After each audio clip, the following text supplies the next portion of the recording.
Hello everyone, welcome back to our channel. This is Sandhya Nagendra. ఈరోజు మీకు ఒక మంచి ఓల్డ్ రెసిపీ అయితే చూపించబోతున్నాను. ఒక సమ్మర్ స్నాక్ అనే చెప్పొచ్చు.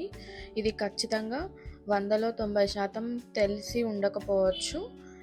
మన ఇంట్లో అప్పుడప్పుడు అన్నం మిగిలిపోతూ ఉంటుంది కదా, మనం అది పాడైపోయిందని పడేస్తూ ఉంటాం.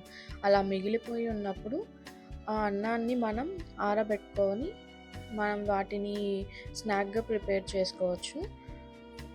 ఎండ బాగా ఉంది అంటే ఒక హాఫ్ డే 1 డేలో అయితే అయిపోతుంది, ఆరిపోతుంది.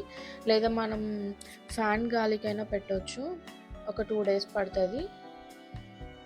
సో అలా బాగా ఆరిపోయాక వాటిని ఆయిల్లో ఫ్రై చేసుకొని ఉప్పు, కారం అండ్ వేయించిన పప్పులు అండ్ వేరుశనగ విత్తనాలు వేసి మిక్స్ చేసి తింటే చాలా అంటే చాలా బాగుంటుంది. ఈ స్నాక్ ఎవరికి తెలుసో కమెంట్ చేయండి.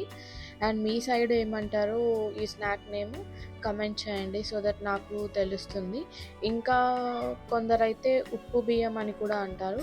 సో ఇలా ఒక్కొక్క ఊళ్ళో ఒక్కొక్క పేరు ఉంటుంది కదా. సో అది మీకు తెలిసి ఉంటే, ఈ స్నాక్ మీకు తెలిస్తే ఖచ్చితంగా కమెంట్ చేయండి, నేను కూడా తెలుసుకుంటాను. ఇదైతే చాలా సింపుల్ అండి. చూడ్డానికి మనకు టైం పడుతుంది, ఎక్కువ టైం పడుతుంది అని అనుకుంటాం. చాలా సింపుల్ ప్రాసెస్ ఇది.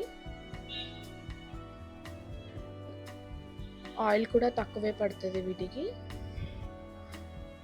ఇలా గ్రౌండ్ నట్స్ అండ్ వేయించిన పప్పులు, అదే బెంగాల్ గ్రామ్, ఇలా వీటిని ఆయిల్లో వేసి ఫ్రై చేసి అండ్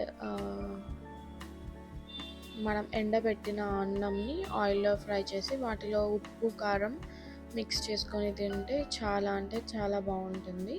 ఒక్కసారి ట్రై చేయండి, ట్రై చేసి చెప్పండి.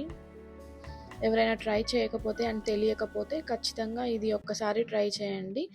కొంచెం అన్నంతో అయినా ట్రై చేయండి, సో దట్ మీకు తెలుస్తుంది టేస్ట్ ఎలా ఉంటుంది అని. ట్రై చేసిన వాళ్ళు ఖచ్చితంగా కమెంట్ చేయండి. అండ్ ఈ స్నాక్ ఏంటో తెలియని వాళ్ళు కూడా కమెంట్ చేయండి. ఇలాంటి మరిన్ని రెసిపీస్ మీకు చేరాలి అంటే మా ఛానల్ని సబ్స్క్రైబ్ చేసుకోండి.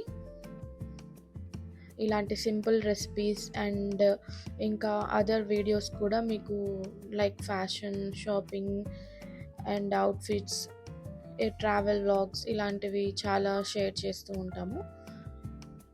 Thanks for watching. Bye bye.